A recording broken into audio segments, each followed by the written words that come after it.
Muy bien, buenas noches hermanos. Realmente es un privilegio para mí poder estar en este momento participando de esta conferencia o de estas clases tan especiales de escatología, un tema que me apasiona. Amo la misión y amo la venida del Señor, y justamente la misión en la cual trabajo, en la cual sirvo al Señor, llamada Medianoche, tiene un énfasis muy fuerte en todo lo que es la escatología. Así que realmente es un privilegio poder estar con ustedes y me gozo de que se hable estos temas. Y justamente ya para empezar directamente, en cuanto a los fundamentos bíblicos para el arrebatamiento pretribulacional, vamos a hacer una pequeña introducción y les comento un problema o varios de hecho, que están existiendo en la actualidad dentro de la iglesia evangélica. Estos días, hace unos días atrás, esta misma semana, hablaba con un hermano que me contaba acerca de sus hijos ya mayores, ya sirviendo en diferentes iglesias, y me contaba que determinado hijo estaba sirviendo en una iglesia y también en la exposición de la palabra, y lo amaban, lo querían muchísimo, apreciaban mucho sus enseñanzas, pero lo único que no le permitían era hablar del arrebatamiento. Realmente me chocó el hecho de escuchar esto, pero claro, no es algo novedoso, lamentablemente.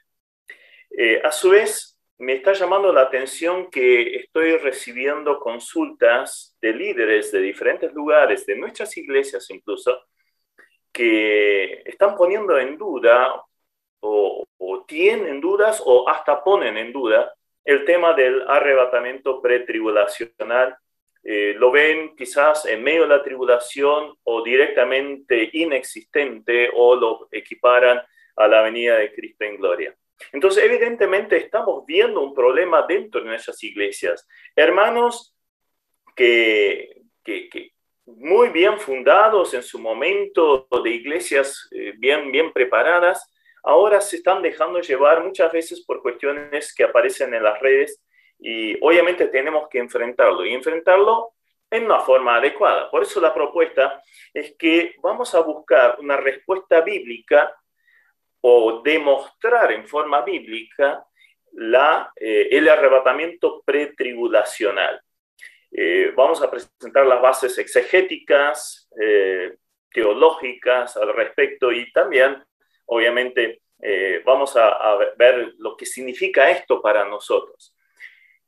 Material utilizado para este estudio hay muchísimo, de diferentes autores, algunos que aprecio muchísimo y utilizo.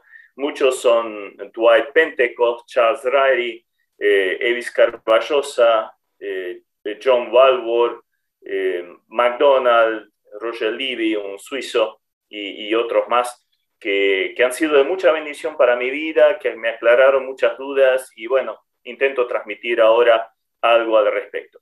Pero como vamos a utilizar una serie de términos que quizás para algunos puedan sonar medio raros, novedosos, entonces lo que me gusta hacer es mostrar un poquito un gráfico a través del cual uno puede observar de una forma bien sencilla lo que se espera o lo que son los eventos futuros.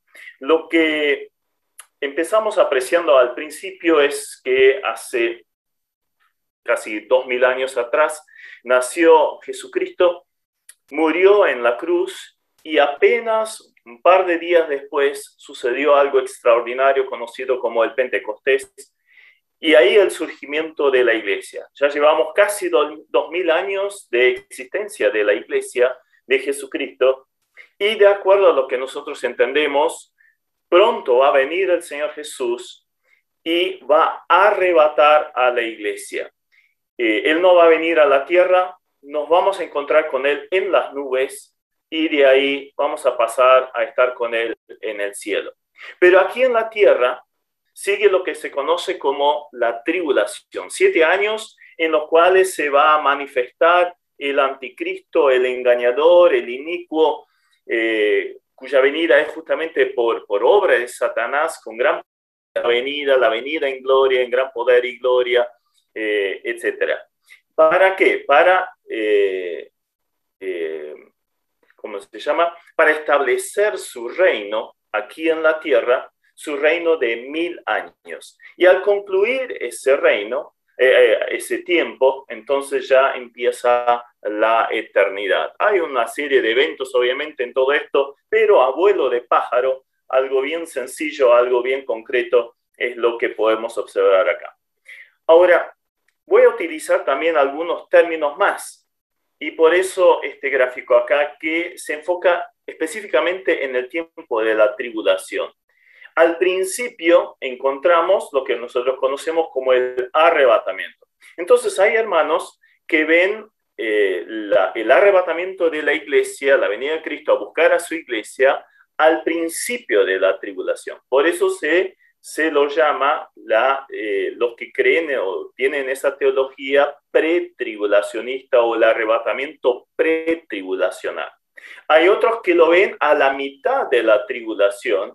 Entonces, claro, son los medio tribulacionistas, y otros que lo adjuntan o inclusive lo equiparan a la venida de Cristo a la tierra. Entonces son los post-tribulacionistas. Eso básicamente para tener una noción de dónde están ubicados los diferentes eventos y también los términos que vamos a utilizar. Pero vamos a leer algunos pasajes. De hecho, los dos pasajes más trascendentes para nosotros, los que quizás más conocemos relacionados con el arrebatamiento. 1 Corintios 15, 51 al 53. He aquí os digo un misterio, no todos dormiremos, o sea, eso significa no todos vamos a morir, pero todos seremos transformados en un momento, en un abrir y cerrar de ojos, a la final trompeta, porque se tocará la trompeta y los muertos serán resucitados incorruptibles y nosotros seremos transformados, porque es necesario que esto corruptible se vista de incorrupción y esto mortal se vista de inmortalidad. Pasemos al segundo pasaje, 1 Tesalonicenses 4, 13 al 18. Allí dice: tampoco queremos, hermanos, que ignoréis acerca de los que duermen, otra vez los que murieron, para que no os entristezcáis como los otros que no tienen esperanza. Porque si creemos que Jesús murió y resucitó, así también traerá Dios con Jesús a los que durmieron en él. Por lo cual os decimos esto en palabra del Señor, que nosotros que vivimos, que habremos quedado hasta la venida del Señor, no precederemos a los que durmieron. Porque el Señor mismo, con voz de mando, con voz de arcángel y con trompeta de Dios, descenderá del cielo. Y los muertos en Cristo resucitarán primero. Luego nosotros, los que vivimos, los que hayamos quedado, seremos arrebatados juntamente con ellos en las nubes para recibir al Señor en el aire, y así estaremos siempre con el Señor. Por tanto, alentaos los unos a los otros con estas palabras. Entonces tenemos dos pasajes claves, vamos a ver muchos más, por supuesto, pero son los pasajes que más claramente o más conocidos que hablan acerca del arrebatamiento.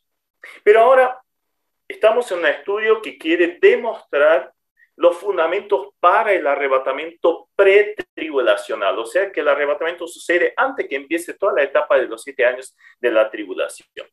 Entonces vamos a desarrollar una serie de argumentos. Obviamente esto ya es una clase, es por eso una clase magistral también. Algunos argumentos quizás un poquito más pesados, otros más livianos, pero son necesarios para que podamos comprobar que realmente esto es así como nosotros lo creemos.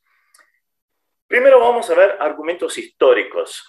Uno de los argumentos más repetidos de los que niegan el arrebatamiento pretribulacional es que dicen que no hay registros en la historia de la Iglesia antigua de que esta doctrina se haya enseñado. Afirman que este movimiento de los que creemos en el arrebatamiento pretribulacional surgió con Darby, allí que vivió en el siglo XIX, y de ahí pasó a nosotros. O sea, es una cuestión de 2 siglos nomás que existe esa doctrina. Pero esto no es correcto.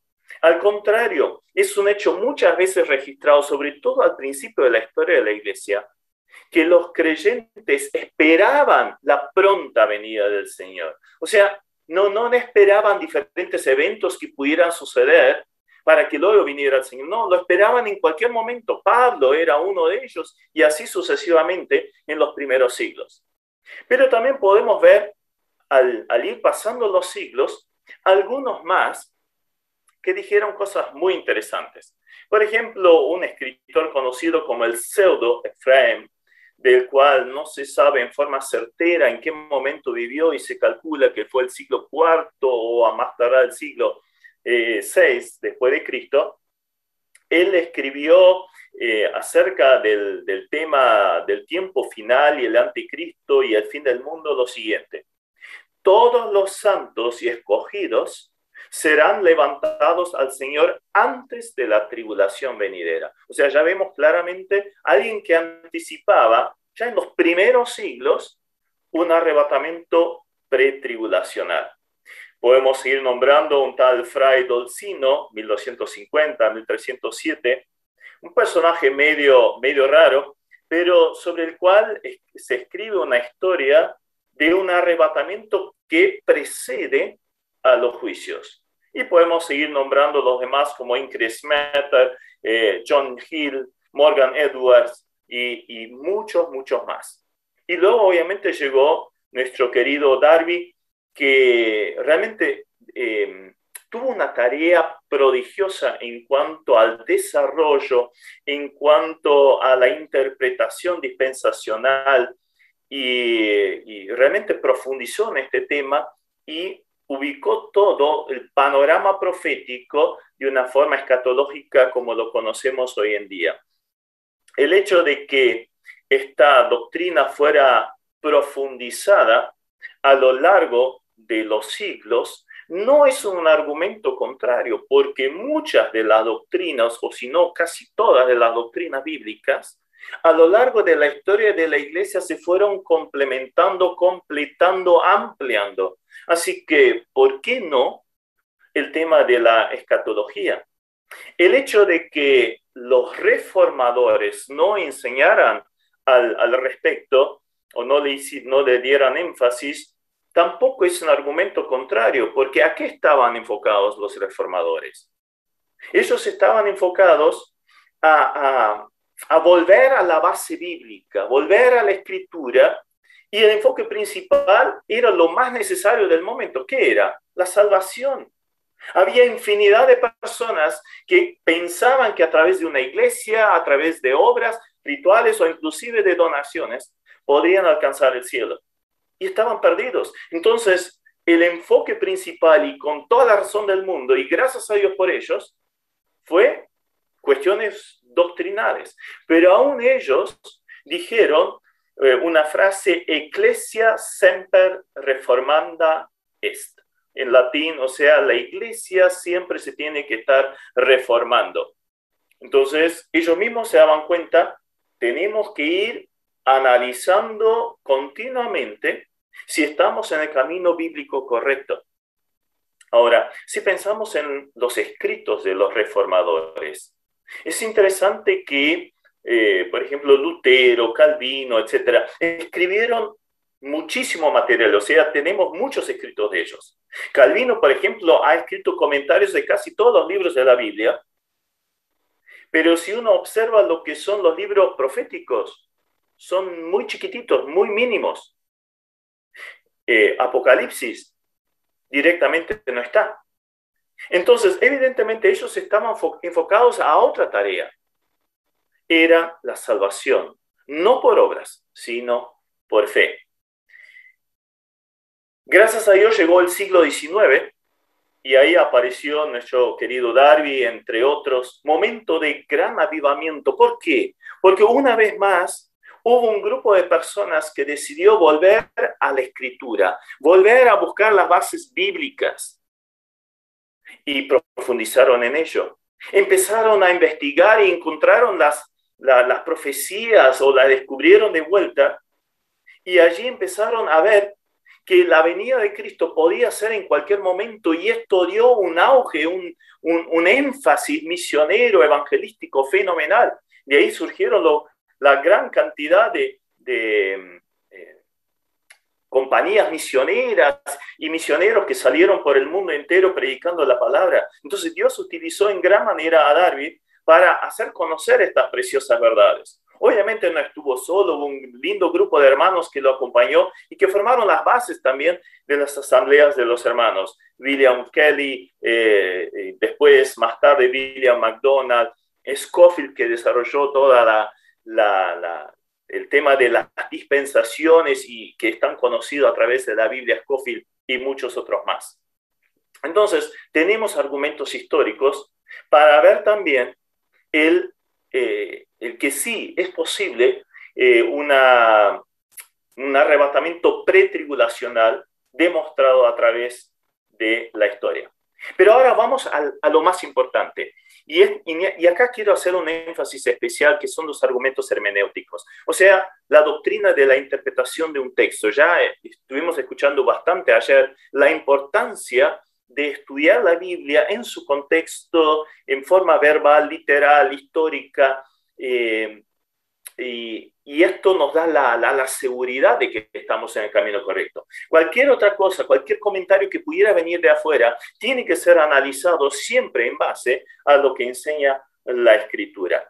Entonces, la doctrina del arrebatamiento antes de la tribulación es el único punto de vista que permite integrar, organizar, armar como un gran rompecabezas todos los diferentes detalles proféticos que aparecen en la Biblia, y sobre todo los que tengan que ver con el arrebatamiento, tribulación, venida de Cristo en gloria.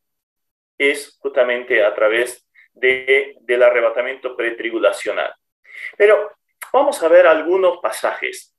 Un argumento muchas veces esgrimido por los que niegan el arrebatamiento es que la palabra rapto no aparece en la Biblia.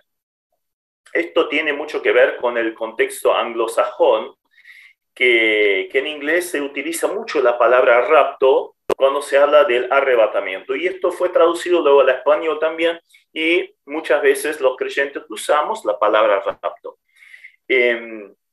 No es una palabra que aparezca literalmente así en la Biblia, pero vamos a ver, 1 Tesalonicenses 4:17, ya lo leímos, pero voy a volver a leerlo. Dice: luego nosotros, los que vivimos, los que hayamos quedado, seremos arrebatados juntamente con ellos en las nubes para recibir al Señor en el aire, y así estaremos siempre con el Señor. La palabra arrebatamiento aparece bastante poco en la Biblia, y muchas veces ni siquiera se sabe lo que realmente significa. La palabra harpazo ya es muy interesante por sí, y significa apoderarse, llevarse algo por la fuerza, raptar. Y de ahí que la palabra rapto es una palabra propicia para definir el arrebatamiento. Personalmente prefiero usar la palabra arrebatamiento porque es la que aparece en la Biblia, y la palabra rapto está muy asociada con raptos, secuestros o algo por el estilo. Entonces, más bien algo como negativo en comparación con lo que es el gozo nuestro, la esperanza nuestra del arrebatamiento. Pero es absolutamente válida. Pero veamos un poquito más lo que significa esta palabra. La misma palabra aparece en Mateo 13:19, refiriéndose a las semillas comidas por los pájaros. Viene el malo y arrebata lo que fue sembrado en su corazón. O sea, vemos otra vez, es algo llevado rápidamente, así como picotean los pájaros, ¿no? Picotean, llevado rápido y a la fuerza.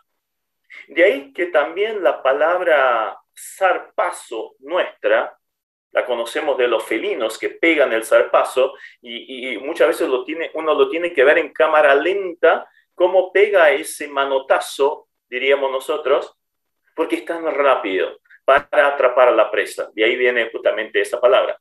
Ahora, es interesante algo que se ha encontrado en excavaciones cerca de la ciudad de Éfeso. Allí encontraron una piedra conmemorativa sobre la cual estaba la siguiente inscripción.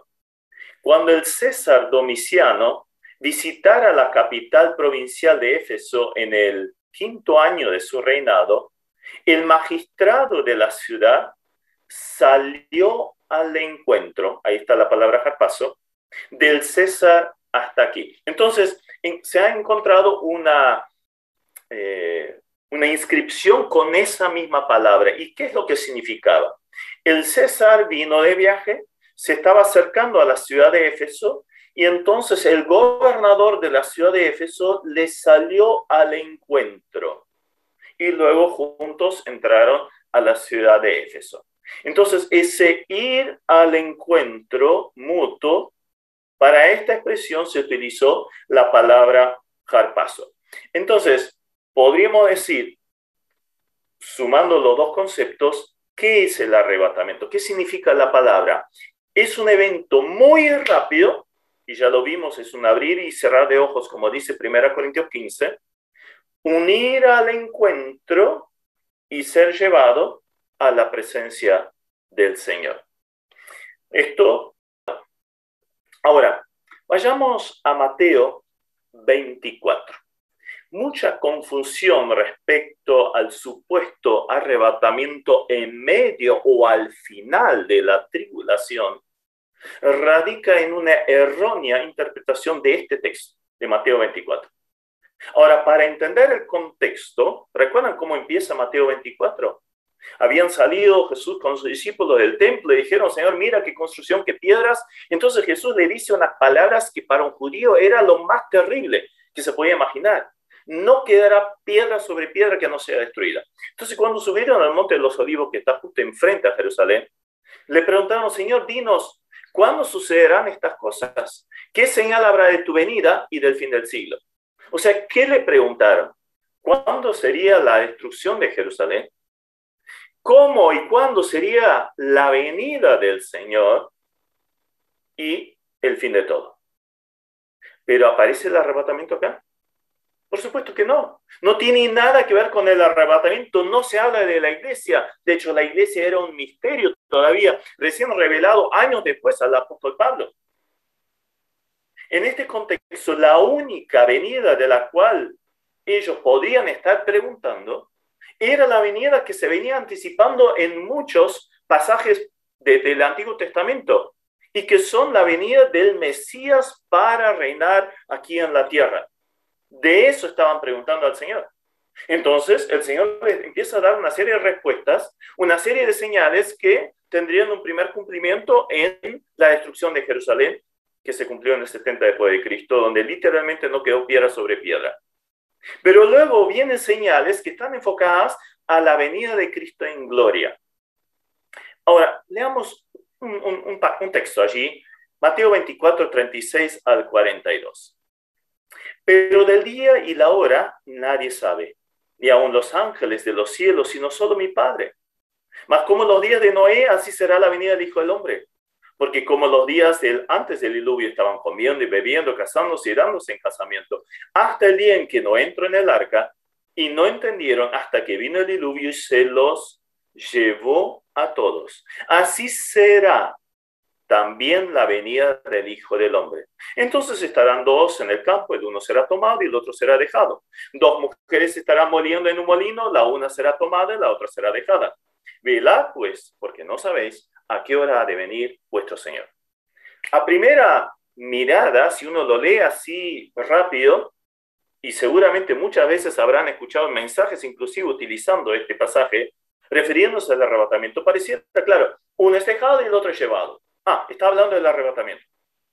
Pero cuidado, hay que leer el texto dentro de su contexto. Ya vimos que está escrito para judíos, con preguntas de judíos referidas al tiempo de la venida de Cristo en gloria. Ahora, acá hay un paralelismo. Jesús hace un paralelo entre el juicio del diluvio con Noé y la venida de Cristo a buscar a su iglesia. O sea, un paralelismo muy común en los escritos hebreos. Ahora, aparece allí diciendo que, en versículo 39, que el diluvio vino y se lo llevó a todos. ¿A quiénes llevó? Obviamente a los incrédulos. Todos los que se murieron por no entrar al arca, se los llevó. Y ahora sigue entonces, versículo 40, entonces estarán dos en el campo. El uno será tomado y el otro será dejado. Entonces, en Génesis, el tomado, el que fue llevado por el juicio, ¿quién era? El inconverso, murió. Entonces, el paralelismo hacia la venida de Cristo en gloria, ¿qué indica? El tomado, otra vez, es el inconverso, el que no creyó en Jesucristo y tendrá que morir cuando venga Jesucristo. Pero habrá aquellos que serán dejados, así como Noé fue dejado, él y su familia, así también habrá personas que serán dejadas, y estos son los creyentes, de los gentiles y de los judíos, que luego entrarán a formar parte del milenio. Entonces, no es un pasaje que hable acerca del arrebatamiento de la iglesia. No tiene nada que ver. Es un pasaje que habla acerca de la venida de Cristo en gloria. ¿Y en qué contexto? Después de las tremendas señales de Mateo 24, pasaje paralelo Lucas 21, Marcos 13, que tienen su máxima expresión y cumplimiento en los juicios que aparecen descritos en Apocalipsis 6 al 19.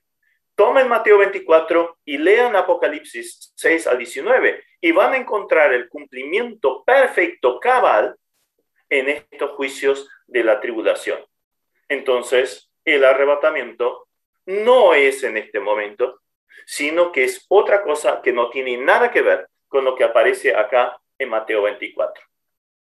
Otro pasaje. Apocalipsis, el capítulo 3, versículo 10. Algunos entienden que el arrebatamiento de la iglesia se realiza en medio de la tribulación. Algunos que es al final de la tribulación. Ya vimos, aparte del pasaje de Mateo 24, ¿no? Entonces, vamos a ver lo que Jesús le dice a la iglesia de Filadelfia. Por cuanto has guardado la palabra de mi paciencia, yo también te guardaré de la hora de la prueba que ha de venir sobre el mundo entero para probar a los que moran sobre la tierra. Acá el Señor promete que habría de guardar a su iglesia de la hora de la prueba. Entonces vayamos por parte analizando las palabras que aparecen allí. El tiempo, aparece la palabra hora, de ahí surge nuestra palabra hora, pero primariamente, de acuerdo al diccionario Wine, denota primariamente cualquier tiempo o periodo, especialmente una estación, un periodo de tiempo. Obviamente se puede referir a una hora, ¿no? A la hora undécima o lo que fuera. Sí, también se refiere a esto. Pero también puede abarcar todo un periodo en cuanto a lo que significa esa palabra en el original. La característica es la hora de la prueba. Y prueba tiene que ver con tentación. Ustedes saben que la expresión prueba que aparece en nuestras Biblias igual se puede escribir como tentación. Ahora, desde el jardín del Edén, el mundo, la humanidad está expuesta a esas horas de prueba o de tentación. Lo vemos en la vida de cada persona. Cada uno de nosotros lo está expuesto. Jesús estuvo expuesto a lo mismo. Ahora, Jesús, inclusive cuando en Mateo 24, el pasaje que recién habíamos leído en el contexto de ese pasaje, Jesucristo da una señal que es la única señal que repite, y la repite de hecho 3 veces. Es el engaño. Y habla de falsos cristos. Desde la muerte del Señor Jesucristo, un par de años después nomás, 40 y algo creo que fue, apareció el primer falso Cristo judío. Y desde ahí en adelante, hasta nuestros tiempos, aparecieron alrededor de 50 falsos Cristos judíos. Aparte de los que puedan surgir en el mundo gentil, muchísimos más. Estos días leía en un portal acerca de un matrimonio australiano que se cree la reencarnación de Jesús y María Magdalena, y hacen un tremendo negocio, ganan $500,000 por año. O sea, flor de negocio. Pero bueno, obviamente falsos cristos. Pero volviendo a nuestro contexto, acá se hace referencia a la hora de la prueba. O sea, es una prueba, una tentación inigualable, fenomenal. Claro, va a ser el momento en que se manifieste el anticristo con todo su engaño satánico. De hecho, viene con poder de Satanás y con milagros y prodigios satánicos, como aparece descrito en Apocalipsis 13 y en 2 Tesalonicenses 2. Entonces, va a ser tremendo el engaño, al punto tal que todos los que escucharon acerca de la salvación en Jesucristo, acerca del Señor, los que escucharon la verdad y la rechazaron, después que la iglesia se vaya, van a ser engañados por el anticristo. O sea, ellos no van a tener una posibilidad de arrepentimiento. Entonces el engaño va a ser tremendo. Ahora, ¿cuál va a ser el alcance? Acá el pasaje decía, esa hora de la prueba ha de venir sobre el mundo entero. La palabra mundo significa o hace referencia a toda la tierra habitada. Entonces no es solo allí donde estaba Filadelfia, no solo Turquía, no era una cuestión regional o local. No, acá está hablando del mundo entero. ¿Cuál sería la hora de tentación que pueda abarcar el mundo entero? Y solo conocemos una, y es justamente el tiempo anticristiano. Ahora viene lo más importante, el cuidado. Allí dice que la iglesia sería guardada de la hora de la prueba. Es muy importante observar esa expresión de, en griego ek, y que algunos dicen que significa que el Señor los va a guardar aún estando en medio de la tribulación. La palabra ek como tal puede tener este significado, puede ser antes o en medio de la situación, pero está asociado con otra palabra y que le da el sentido propio, que la iglesia sería guardada, guardaré de la hora de la prueba. Entonces, uniendo estas dos expresiones, guardar, que significa preservar, cuidar, vigilar o obviamente guardar, entonces es evitar que se llegue a la hora de la prueba. Pongamos un ejemplo. Justo hoy, acá en Alemania, un chico de 14 años estaba jugando al fútbol cerca de un río y la pelota se cayó al río y él se tiró al agua para rescatar su pelota y fue arrastrado por la corriente y desapareció y hasta el momento no ha encontrado su cuerpo. Ahora, imaginémonos que yo justo estoy ahí y veo que el chico va corriendo para tirarse al agua y yo sé que este río es traicionero y que le puede costar la vida. Entonces, le grito o lo paro, entonces evito que él se vaya al río y quizás muera. Entonces lo guardé del río o del peligro. Ahora, si el chico hubiera saltado al río y yo me tiro atrás y logro rescatarlo, entonces lo salvé del río. Lo salvé del peligro en el cual estaba, pero no lo guardé del peligro. ¿Nos damos cuenta de la diferencia? Acá Jesucristo es bien enfático. Te guardaré. O sea, voy a evitar que llegues al peligro. ¡Qué bendición! Es fundamental tener presente este pasaje.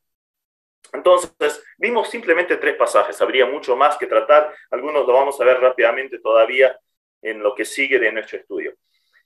Argumento de la naturaleza de la tribulación también va en contra de, o más bien favorece la posición de un arrebatamiento pretribulacional. La doctrina de pretribulacionista observa la distinción que hace la Escritura entre tribulación y gran tribulación, o tiempo de la prueba y gran tribulación, como recién veíamos. Los defensores de la doctrina pretribulacional interpretan la tribulación justamente como un tiempo de preparación para Israel, para que se convierta. Pero en ningún lugar que la iglesia se esté preparando. No tiene nada que ver. Ningún texto del Antiguo Testamento sobre tribulación menciona a la iglesia. Motivo obvio. La iglesia no aparece en el Antiguo Testamento. Recién fue revelada por el apóstol Pablo en la carta de los Efesios. Ahora, es interesante que también las escrituras o los textos en el Nuevo Testamento que hablen del desarrollo de la tribulación no involucran a la iglesia. No aparece mencionada allí. A su vez, el punto de vista del arrebatamiento a mediados de la tribulación, que es una de las posiciones que existe,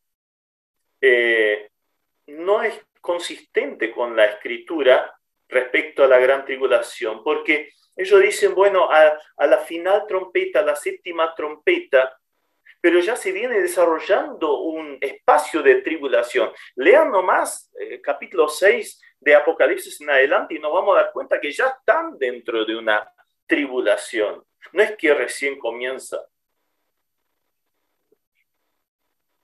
Uno de los argumentos que utilizan los que creen en un arrebatamiento a la mitad o al final de la tribulación es el uso de la palabra trompetas. En 1 Corintios 15, 52, 1 Tesalonicenses 4, Mateo 24, 31 y sobre todo Apocalipsis 11. A la final trompeta, entonces debe ser esa séptima trompeta que inaugura los juicios de las copas de ira. Entonces, ¿qué es eso de la última trompeta? ¿Son todo lo mismo? No. El que cree en el arrebatamiento pretribulacional sabe distinguir perfectamente que estos pasajes son todos eventos diferentes. El pasaje de 1 Corintios 15 y el de 1 Tesalonicenses 4, la trompeta que se toca ahí es para el arrebatamiento de la iglesia. En cambio, Apocalipsis 11 introduce la serie de los juicios de las copas, o sea, ya estamos bien metidos dentro de la tribulación. Y Mateo 24, 31 es inclusive al final de la tribulación, cuando se reúnen los siervos del Señor sobre toda la tierra para el momento de la venida de Cristo a reinar en el milenio. Si lo vemos desde un contexto del pueblo de Israel, esto es muy normal, es absolutamente comprensible, porque no solo había un momento donde se tocaban trompetas. Para cada evento, para cada fiesta se tocaban trompetas. Entonces, simplemente era como la introducción a ese evento. Un aviso para lo que habría de venir y nada más que eso. Diferentes eventos, diferentes trompetas. Y un punto muy importante respecto a la naturaleza de la tribulación es lo que Daniel nos enseña acerca de la 70ª semana. Daniel capítulo 9 nos habla acerca de las 70 semanas que están destinadas para que se consuma la ira, venga el Mesías, consuma la ira y luego se pueda establecer el reino del Señor, del Mesías aquí en la tierra. Hay 69 semanas que están para un lado y después una 70ª semana que está aparte. Pero hay una unidad perfecta en esa 70ª semana. No hay una cosa que la divida al medio y ahí viene alguien. No. Hay algo que sucede al final de la semana 69, que es la muerte del Mesías, y luego, un tiempo después, que no se dice, viene la 70ª semana, que luego concluye con la venida del Señor. Entonces, se forzaría la Biblia a decir algo que no dice si creemos que el arrebatamiento estuviera en medio de lo que conocemos como la tribulación. Podemos seguir con argumentos de la naturaleza de la iglesia. Claro, el arrebatamiento de la iglesia nunca se menciona con la venida o en relación a la segunda venida de Cristo después de la tribulación.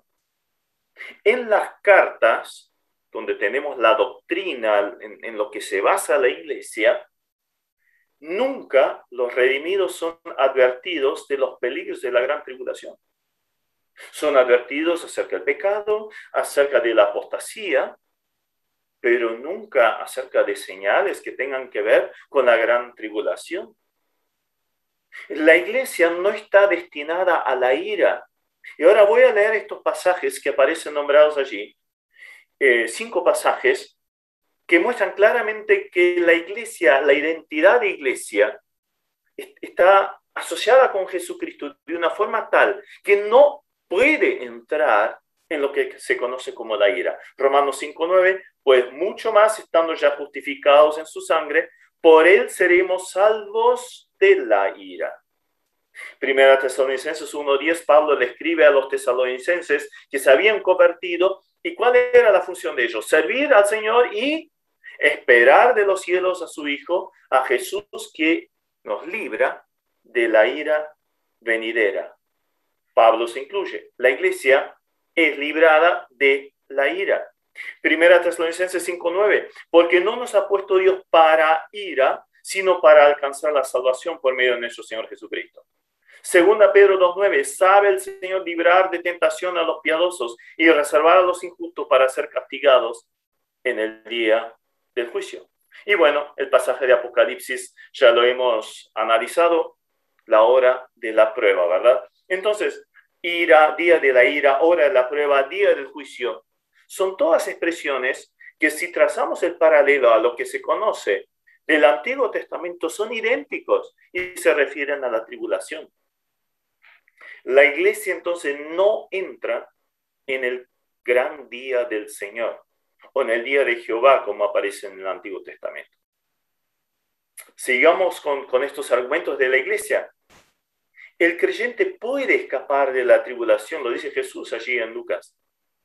A su vez, hay unas similitudes muy interesantes de creyentes o de piadosos en el Antiguo Testamento librados antes del juicio. El caso clásico es Enoc antes del juicio del diluvio, Lot antes del juicio de Sodoma y Gomorra, Rahab antes de la caída de Jericó. Hasta podríamos ver en Enoc un tipo de lo que es la iglesia y el arrebatamiento, llevados, arrebatados, sin tener que pasar por la muerte, antes que venga el juicio del diluvio. ¿Nos damos cuenta del paralelismo? ¿Y quién sería Noé y su familia? Y bueno, el remanente que es salvo en medio de la tribulación. Pero hay un grupo que es arrebatado antes de la misma. En el arrebatamiento, los creyentes van al cielo. Bien conocemos el pasaje de Juan 14, 1-3. En cambio, en la segunda venida, los creyentes quedan en la tierra. Recién estuvimos analizando el pasaje allí de Mateo 24. O sea, son los dejados, los que quedan. Estos son los salvos, pero que quedan en la tierra. A su vez, no existe un arrebatamiento parcial. Esto no funciona en absoluto. Algunos dicen justamente eso. Entonces, hay que cuidar la salvación con temor y temblor, porque en una de esas la pierdo o no formo parte de la iglesia arrebatada. Inclusive hay enseñanzas muy raras que dicen, bueno, los arrebatados están bien cerca del Señor en el cielo y los otros medio alejados. O sea, hay para todo, pero fuera del contexto bíblico. No tiene nada que ver. Las Escrituras enseñan claramente que todo el cuerpo, la novia, no una partecita, no solo se lleva la cabeza la novia, o un brazo o el pie. No, se lleva el cuerpo entero y se casa con ella. En el relato bíblico, el remanente que sobrevive la tribulación está formado por israelitas y gentiles que se convirtieron durante la tribulación.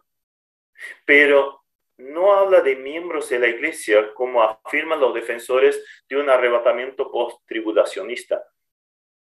La doctrina pretribulacionista no mezcla los términos como, por ejemplo, elegidos y santos, que aparecen tanto en el Antiguo Testamento como en el Nuevo Testamento, como con términos específicos como la iglesia o los que están en Cristo. Iglesia, lo que están escrito, es un grupo aparte, que no se debería trazar un paralelo a los demás, porque podría dar lugar a confusión. De hecho, lo hace.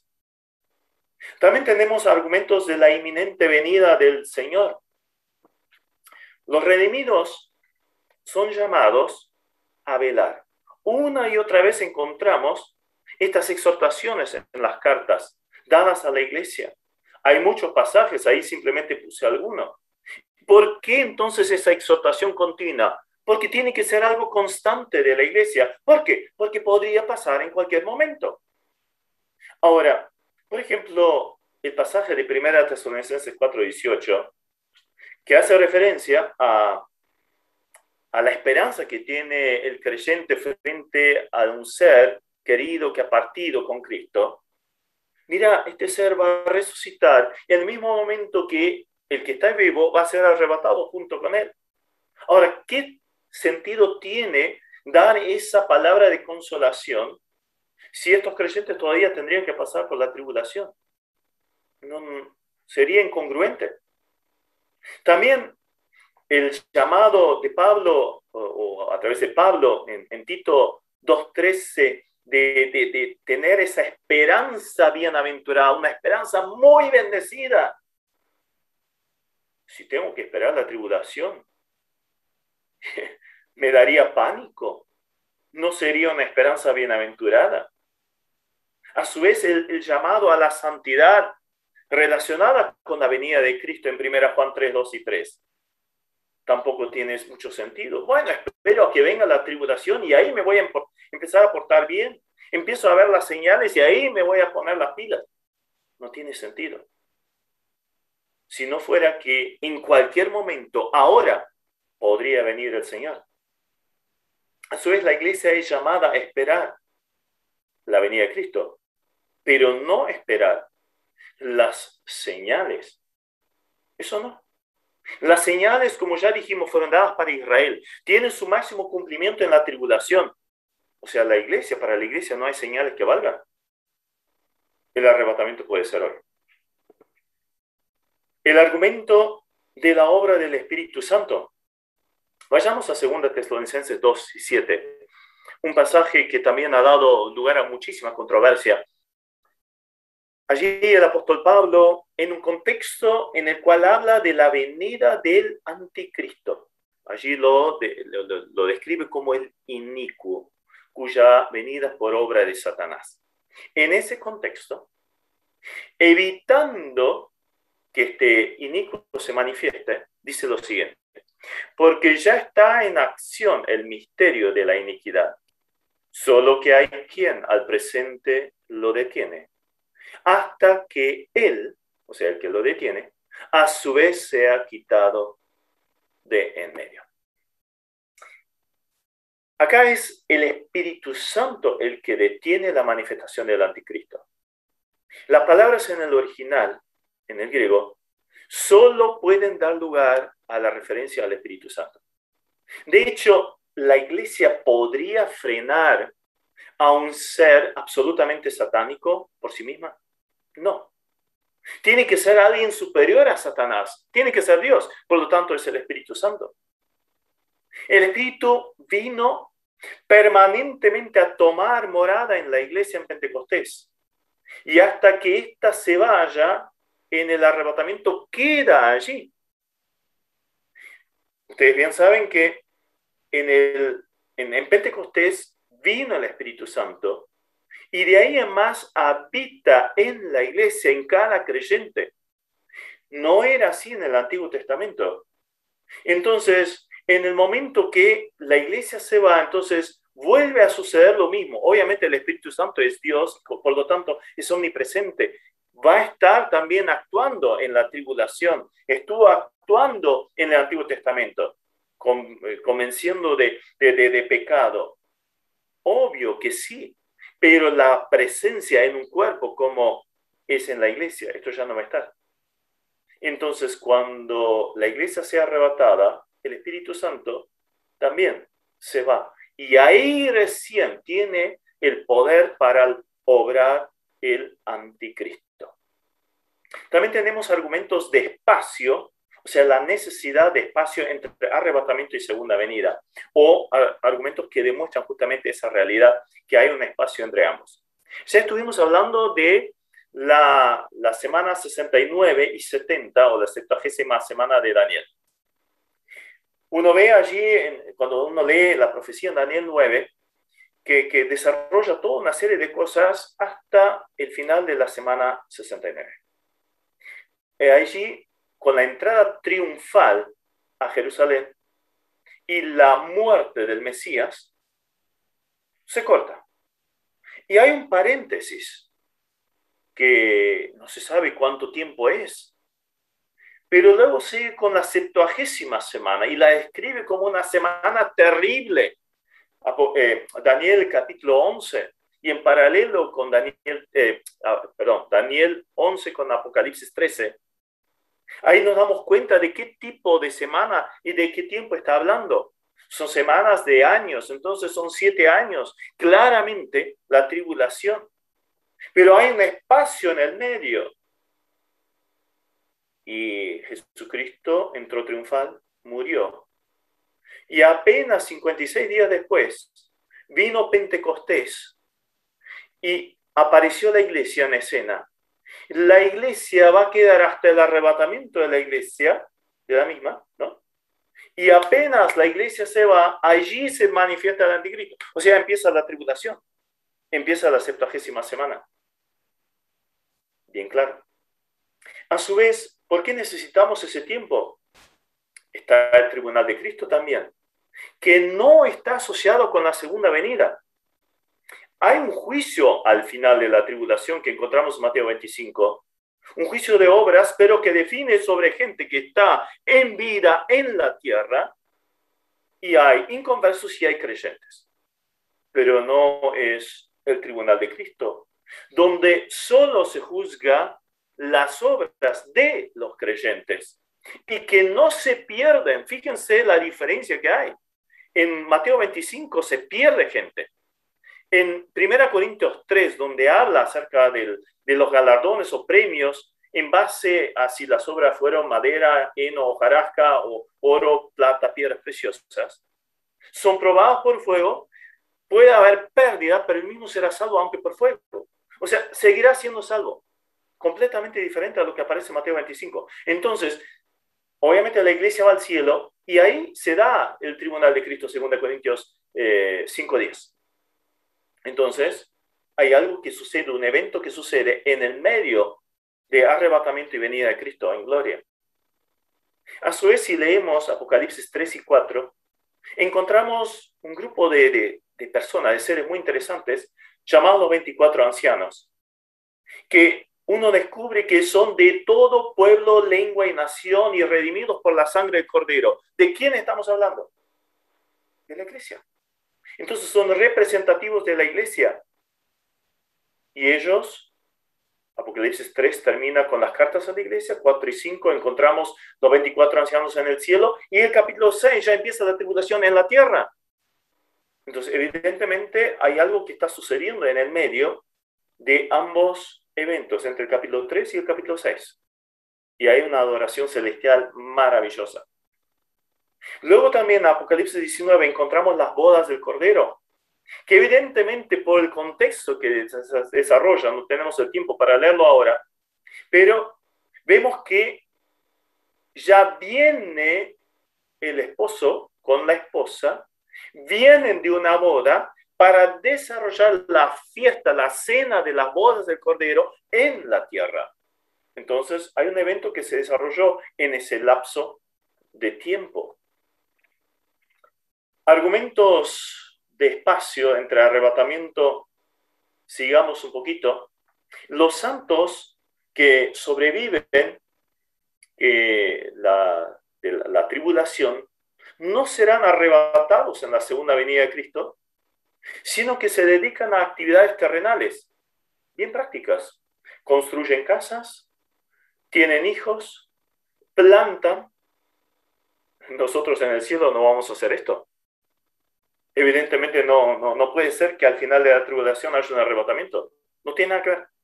El juicio de los gentiles que se da en relación con la segunda venida, Mateo 25, muestra que tanto los salvos como los perdidos son personas que sobrevivieron, están con sus cuerpos naturales frente al Señor, y los que no fueron hallados salvos serán juzgados, van a morir. Donde ¿Dónde quedó el arrebatamiento? No tiene sentido que lo haya. No habría necesidad de separar las cabras de las ovejas, como aparece en ese mismo pasaje. Si hubiera habido un arrebatamiento, las ovejas ya se hubieran ido. ¿Para qué separar? Esto pasa aquí en la tierra. El juicio sobre Israel en la segunda venida de Ezequiel 20, 34, 38 presupone su presencia en la tierra sin un arrebatamiento que lo incluya. También tenemos argumentos de los contrastes entre arrebatamiento y segunda venida. Rápidamente algunos contrastes. El arrebatamiento, ¿dónde se va a llevar a cabo? Recién lo veíamos por la palabra misma. Es unir al encuentro mutuo. El Señor viene del cielo, los creyentes se le unen en las nubes, en el aire. Segunda venida, es bien clara la escritura, Hechos 1, 9 y 11. Jesucristo estaba ascendiendo del monte de los olivos y la palabra ascender justamente en el original da la idea como alguien que está izando una vela. Y ustedes lo habrán visto izando una bandera, una vela. Esto pasa paulatinamente y uno lo ve subiendo. Eso se ve. Bueno, esto fue lo que pasó con Jesucristo. Subió paulatinamente, los discípulos le estaban observando. Luego, mientras estaban allí, vienen esos dos ángeles y le dicen, así como lo vieron subir, así volverá lentamente. ¿Y dónde? Sobre el monte de los olivos. Zacarías capítulo 14. Arrebatamiento. Aquí en la tierra no cambia nada en la geografía, a no ser después a través de los juicios de la tribulación. Pero en la segunda venida, el monte de los olivos se parte en Dios y se forma un tremendo valle en el medio. En el arrebatamiento, los que están vivos son transformados, reciben un cuerpo glorificado para estar en el cielo. En cambio, los santos que sobrevivieron a la tribulación no serán arrebatados, quedarán con su propio cuerpo y van a entrar en el milenio. Los ser arrebatados, dice 1 Tesalonicenses 4:17, van a ir al cielo. Los santos de la tribulación quedan en la tierra. Otros argumentos. El arrebatamiento muestra un mundo todavía no juzgado. En cambio, en la segunda venida, sí, ya hubo un juicio previo y luego se instaura la justicia en la tierra. El arrebatamiento nos habla de que somos guardados de la ira. La segunda venida, en cambio, es la salvación para los santos vivos que pasaron la ira. El arrebatamiento es repentino, en un abrir y cerrar de ojos, 1 Corintios 15. La segunda venida es precedida por señales, todo Mateo 24. El arrebatamiento es algo que solo se conoce por la revelación del Nuevo Testamento. La segunda venida, en cambio, ya la vemos anticipada en el Antiguo Testamento y obviamente en muchos pasajes del Nuevo Testamento también. El arrebatamiento es solo para salvos. La segunda venida, Mateo 25, por ejemplo, lo vemos claramente, hay inconversos y hay creyentes. En el arrebatamiento Satanás no está atado, de hecho, le da toda la libertad de actuar dentro de la tribulación. En cambio, la segunda venida significa que Satanás es atado. El arrebatamiento, para el arrebatamiento no hay profecía que cumplir. Puede ser ahora. En cambio, para la segunda venida, todas las señales se tienen que dar. El arrebatamiento incluye la resurrección de santos muertos y vivos. O sea, resurrección y transformación de los vivos. La segunda venida, no hay arrebatamiento de vivos. Estos siguen en la tierra, como ya dijimos. En el arrebatamiento, el Señor viene por su iglesia. En la segunda venida, el Señor viene con los suyos. Vaya diferencia. Y qué bendición, nosotros vamos a ser parte de esto, de ambos eventos. En el arrebatamiento se da cuando se llene la plenitud de los gentiles. En la segunda venida, Israel ocupa otra vez el lugar de testimonio. O sea, primero el enfoque central está en la iglesia y prioritariamente conformada por gentiles. Obviamente también hay judíos, pero son los menos.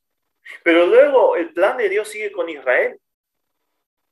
En Apocalipsis 2 y 3, o bueno, todo el Apocalipsis, de acuerdo a Apocalipsis 1:19, se puede separar en tres etapas.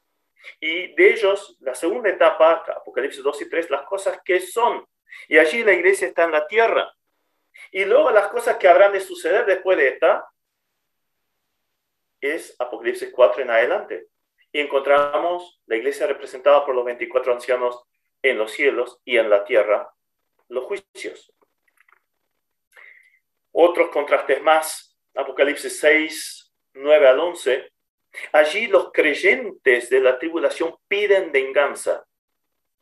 Es absolutamente contrario a la enseñanza de Jesucristo y a la enseñanza de Pablo, que tenemos que amar a los enemigos, hacerle bien a los que nos ofenden, nos persiguen y hasta nos matan, orar. Si no, miren Esteban, cuando estaba siendo apedreado.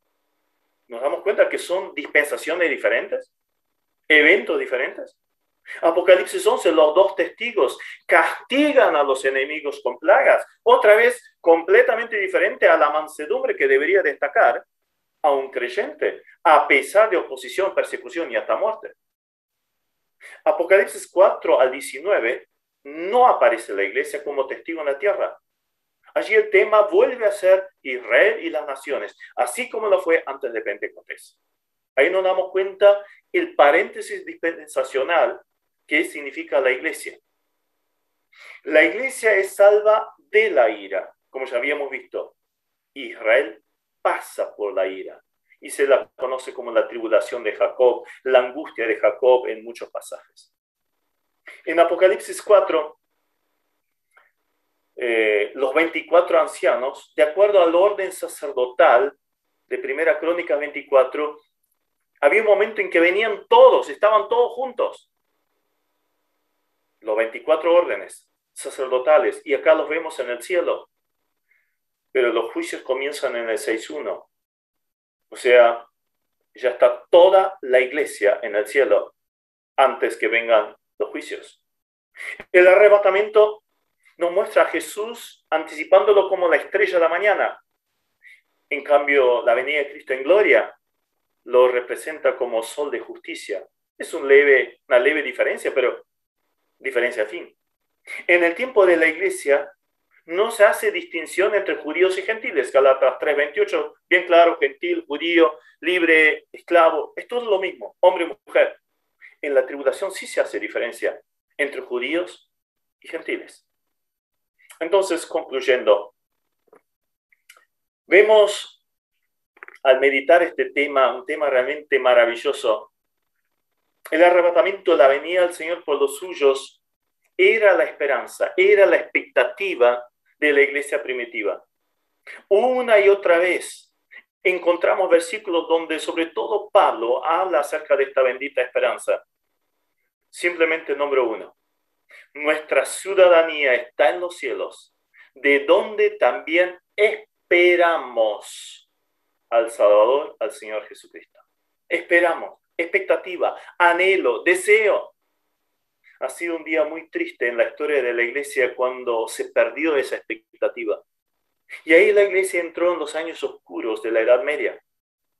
Luego, con la venida de Darby y compañeros, este sentir de la inminente venida de Cristo volvió a resplandecer y desarrollaron toda profundizaron la teología al respecto. Y eso llevó a un empuje misionero fenomenal, gran avivamiento. Pero ahora estamos otra vez en bajada. El materialismo, el consumismo, el humanismo y todos los ismos que quieran están apagando otra vez la expectativa de la venida de Cristo. ¿Cómo estamos en cuanto a esto? Solo es premiado con la corona de justicia aquel que ama su venida. Es vivir de acuerdo a esa realidad. El evento ya lo hemos leído, así que no lo voy a profundizar. Simplemente es la participación de todos aquellos que creyeran en Jesucristo, sean estos muertos o estén vivos. Sus cuerpos serán transformados, los que estén enterrados o los que estén vivos.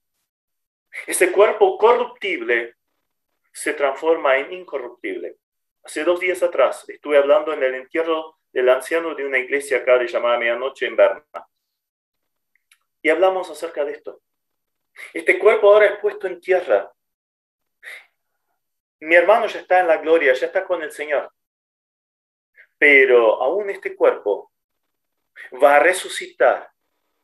Así como la semilla, 1 Corintios 15, se transforma en un vegetal completamente diferente a la semilla. Imagínense la semilla del girasol en comparación con la planta del girasol.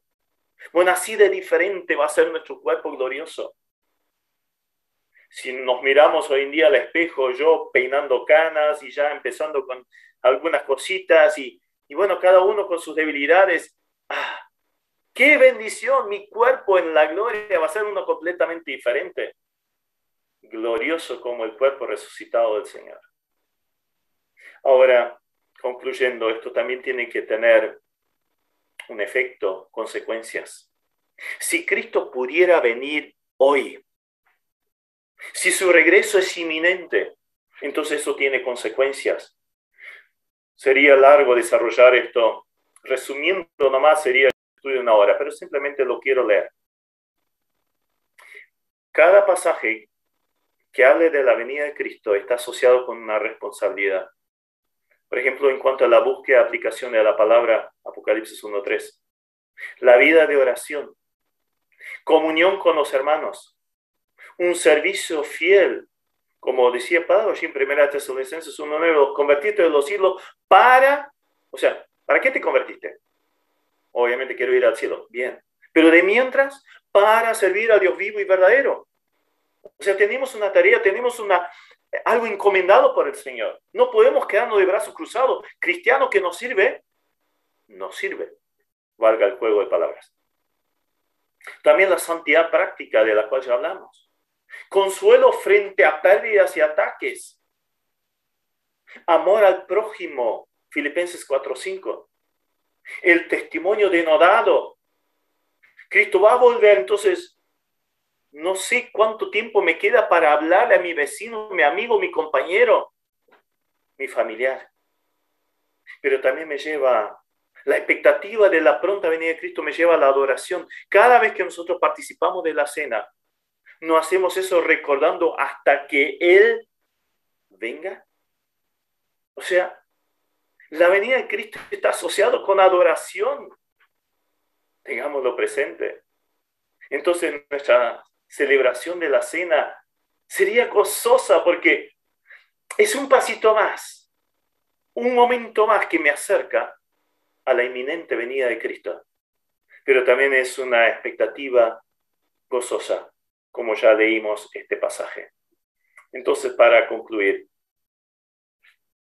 podemos decir con las palabras del Señor Jesucristo cuando Él dice, ciertamente vengo en breve, o sea, termina la Biblia anticipando esto, dejándonos esta esperanza, esta expectativa, ciertamente vengo en breve, y que podamos decir con todo corazón, amén, sí, ven Señor Jesús. Maranata, Jesús viene pronto. Amén.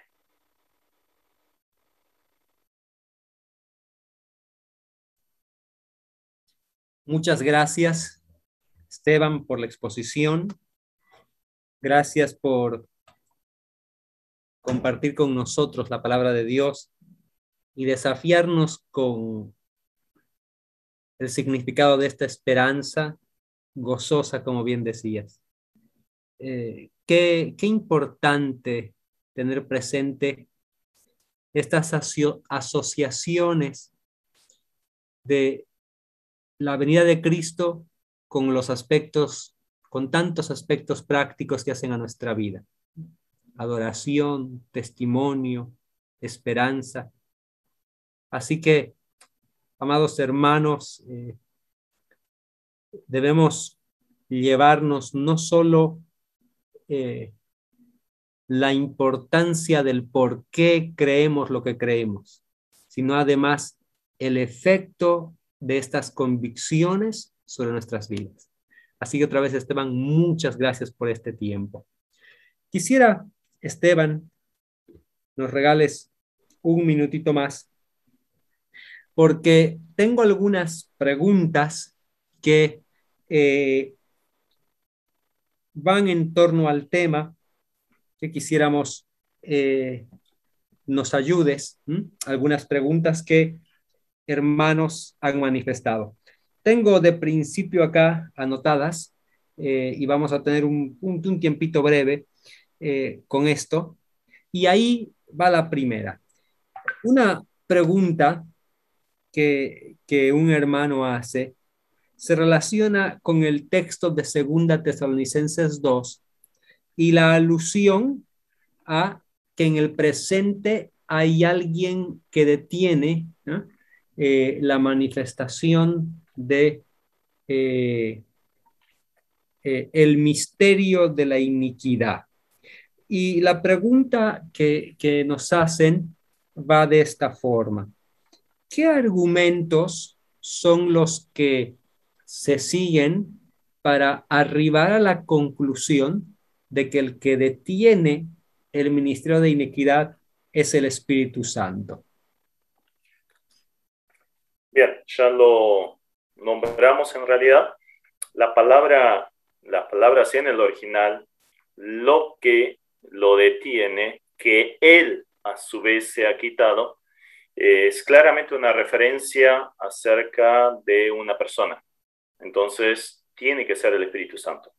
A su vez, tiene que ser alguien que es más poderoso que un anticristo que viene directamente con el poder de Satanás. Muchas veces se habla acerca de la Trinidad satánica en cuanto al diablo, la bestia y el falso profeta. Bueno, es justamente lo opuesto a Dios y se pone en el lugar de Cristo si vamos al anticristo, o sea, contra Dios y en el lugar de Cristo. Entonces, evidentemente tiene que ser alguien superior en poder al que es la iglesia o tiene la iglesia por sí sola. Entonces no puede referirse a la iglesia. Está asociado obviamente con la iglesia porque el Espíritu Santo está en la iglesia y en el momento que la iglesia se va, el Espíritu Santo se va con ella porque hay una identificación plena. El Espíritu Santo vive en nosotros y nosotros somos bautizados por el Espíritu Santo en un cuerpo. O sea, es a través del Espíritu que hay esa cohesión, que existe el cuerpo de Cristo. Entonces esto es inseparable. Por lo tanto, se tiene que ir, pero el efecto, el que frena el establecimiento pleno del inicuo del cual habla allí en 2 Tesalonicenses, es sin lugar a duda el Espíritu Santo. No hay otra posibilidad desde el punto de vista de la expresión en el original y también en cuanto al poder que tiene que tener este personaje para frenar nada menos alguien que viene con poder satánico. Entonces, tiene que ser el Espíritu Santo. Muy bien, muchas gracias, Esteban. Otra pregunta dice así: ¿es correcta esta declaración? ¿Es correcto decir que la segunda venida de Cristo tiene dos fases? Una el arrebatamiento y la otra la venida en gloria. ¿Es correcta la expresión venida en dos fases? Podemos decirlo de esa forma, sí. Generalmente se dice segunda venida e incluye las dos fases. Por ejemplo, también se habla de la primera resurrección, bienaventurado y que tiene parte en la primera resurrección. Y la primera resurrección también tiene dos fases. Está la resurrección para los creyentes del tiempo de la iglesia, en el momento del arrebatamiento, y está la resurrección de los creyentes de todos los tiempos, menos la iglesia. O sea, David, por ejemplo, va a resucitar después de la tribulación. Daniel 12, el versículo 13, justamente dice, y descansarás, o sea, vas a morir, y te levantarás para entrar al reino. Y eso es al final. Entonces, hay dos fases en la primera resurrección. La segunda resurrección, que no se nombra como tal, pero tiene que ver con los inconversos, y es al final del milenio, ya para presentarse frente al trono blanco de Dios, para ser juzgados y terminar en el lago de fuego. Entonces, está bien usar la expresión segunda venida y con dos fases. El tema es cómo esto da lugar a confusión. Entonces, segunda venida, ¿qué es? ¿Arrebatamiento o la venida en Cristo en gloria? Entonces, personalmente prefiero utilizar arrebatamiento y venida de Cristo en gloria. Uso toda esa expresión para marcar una diferencia bien clara, porque me he dado cuenta cuando hablo simplemente de segunda venida, algunos lo toman por el lado del arrebatamiento, otros lo toman por el lado de la venida de Cristo en gloria, entonces prefiero esas expresiones bien diferenciadas. Arrebatamiento, venida de Cristo en gloria. Pero está bien de ver dos fases en la segunda venida. Está absolutamente correcto. Muchas gracias, Esteban. Y agrego una más. Alguien pregunta, algunos dicen que hay palabras en la Biblia que se refieren a la venida en gloria, pero muchas de esas mismas palabras también se usan para el arrebatamiento de la iglesia. ¿Qué podríamos responder a este argumento? Es muy correcto lo que dice este hermano. Por ejemplo, la palabra parusía, ¿sí? En el griego, si uno lee las dos cartas de Tesalonicenses, que son las cartas por excelencia acerca del arrebatamiento de la iglesia y de la venida de Cristo en gloria, y recién estábamos comentando el tema de la aparición del anticristo asociado allí con el Espíritu Santo, entonces aparece parusía tanto para el arrebatamiento como también para la venida de Cristo en gloria. ¿Cómo nos damos cuenta para qué es? Las dos cosas son apariciones. Uno será para los creyentes nomás y otro para el mundo entero. Son manifestaciones. ¿Sí? O sea, la palabra es correcta. El tema, ¿cómo descubro a qué evento hace referencia? Tengo que leer el contexto. Por eso, el énfasis que hacíamos en cuanto a la hermenéutica bíblica correcta es analizar siempre el texto dentro de su contexto. ¿De qué está hablando? ¿En qué contexto? ¿En qué momento? ¿Para qué grupo de personas? Y siempre desde un punto de vista obviamente dispensacional. Entonces todo encaja perfectamente. O sea, yo puedo decir la palabra venida, bueno, vino mi señora, pero también puedo decir vino una ardilla o vino mi perro. Me estoy refiriendo con una misma palabra a dos eventos diferentes. Entonces tengo que ver en qué contexto está. Ahora vino mi señora o ahora vino mi perro.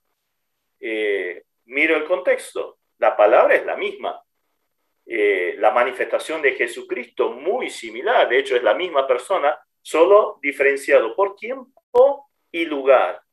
Y también con diferentes efectos o tareas o propósitos. Pero no hay ningún problema en utilizar la misma palabra, o sea, eso no nos tiene que confundir.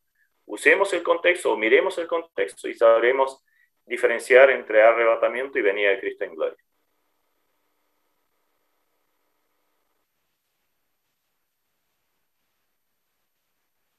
Perdón, tenía el micrófono desactivado.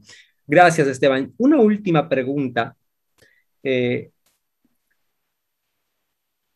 la exposición de los argumentos sobre el rapto previo a la tribulación, pretribulacional, mencionaste a los 24 ancianos que aparecen allí en el Apocalipsis.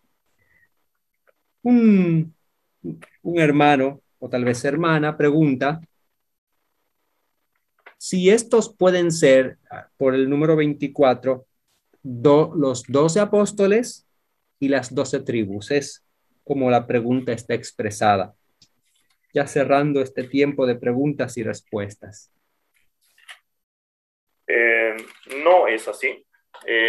Hay quienes lo interpretan de esa forma. Sería muy fácil, 12 y 12, juntamos a todos.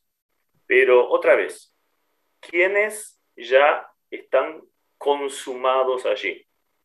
¿Quiénes ya tienen todo resuelto? ¿Qué grupo está completo? Justamente el número 12 también tiene esa connotación de estar completo. Solo la iglesia. Israel todavía falta pasar por la tribulación. Todavía falta que como nación reconozcan a su Mesías, Zacarías 12:10 y bueno, todo lo que tiene que ver con la tribulación. O sea, Israel va siendo preparado, Apocalipsis 12, Israel, el remanente que se esconde en el desierto y ahí el Señor los protege. Y luego todo el remanente será salvo, Romanos 9 y Romanos 11, de lo que habla el apóstol Pablo. O sea, es algo que va a ser más adelante. Entonces, no puede hacer referencia a las 12 tribus. De hecho, de las 12 tribus van a salir los 144.000 que van a evangelizar, ¿dónde? ¿En el cielo? No, en la tierra. Y de ahí va a haber un gran avivamiento en medio de la tribulación, de personas que nunca escucharon hablar de Cristo. Pero son israelitas acá en la tierra. Y acá estamos hablando, Apocalipsis 4 y 5, antes de la tribulación, de un grupo de personas en el cielo. ¿Y cómo se lo describe? Que alaban al Señor y que son de todo pueblo, lengua, linaje y nación, y que fueron lavados por la sangre del Cordero. ¿De quién estamos hablando allí? Solo puede ser la iglesia. Si no, diría de Israel y las naciones y los gentiles. No, pero acá dice de las naciones. Obviamente incluye judíos convertidos que formaron parte de la iglesia, Pedro, Pablo, etc., ¿no? Absolutamente correcto, pero no es Israel como nación. Entonces no puede tratarse de las 12 tribus. Es la iglesia representada en los 24 ancianos. Y justo Apocalipsis 1 nos habla que somos reyes y sacerdotes. Primera Pedro también lo muestra de esa forma. Entonces, si pensamos en el sacerdocio del Antiguo Testamento, había nombrado así de pasada, en Primera Crónicas 24, había 24 órdenes sacerdotales, y que en el momento se juntaban todos, entonces estaba todo el orden sacerdotal allí. Los 24 en el cielo forman el número completo del orden sacerdotal. ¿Qué somos nosotros? Somos sacerdotes. Entonces vamos a estar allí en el cielo, en Apocalipsis 4 y 5, un evento futuro todavía, pero quizás bien cercano. Excelente, Esteban. Gracias otra vez por tu participación con nosotros. Gracias, hermanos, a todos aquellos que se han conectado, algunos que ya han pasado la medianoche en España, Alemania. Qué grato compartir con ustedes este tiempo y por sobre todo, qué útil considerar la palabra de Dios y la manera en la que Esteban se refería a este precioso suceso, como lo menciona Tito, esta esperanza bienaventurada. Qué manera de llamar al arrebatamiento de la iglesia. Esperanza bienaventurada. Todo lo que eso comporta es difícil de resumir, porque es tan amplio, tan relevante para nuestra vida. Eso es lo que nos aguarda. Terminemos este tiempo en oración. Les voy a pedir a todos que en nuestro lugar cerremos nuestros ojos, inclinemos nuestra cabeza. Esteban decía que cada vez que nos reunimos el día domingo estamos recordando ese hecho y es algo más. Y esa es una verdad preciosa. Mañana es día domingo. Podemos adorar al Señor recordando este suceso. Bien, vamos a orar entonces. Querido Padre, gracias. Gracias, Señor, por permitirnos estar juntos por este medio para compartir estas hermosas verdades de tu palabra.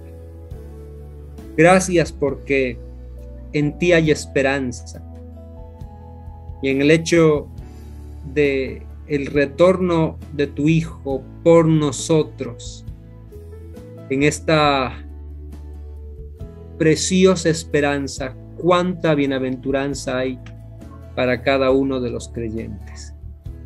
Padre, te alabamos por proveernos esta dichosa verdad como una forma de ánimo y aliento para nuestro peregrinaje de camino a nuestro hogar. Gracias porque el encuentro con Cristo va a marcar el fin de nuestros días acá, pero el principio de una vida que no va a tener comparación con nada que hayamos conocido previamente. Gracias, Señor, por la maravillosa salvación de gracia en Cristo. No somos merecedores de tal esperanza, pero por tu infinita misericordia la tenemos. Y hoy elevamos nuestras voces y nuestros corazones para agradecerte y adorarte por él. Nos depositamos en tus manos, Señor, y oramos por Esteban para que tú guardes su vida, la de su hogar, y también fructifiques su servicio a ti. Bendícele allí en la distancia, junto a cada uno de mis hermanos presentes en esta noche. A ti la gloria por tanto que nos das, y oramos en el nombre de Cristo Jesús, nuestro Salvador.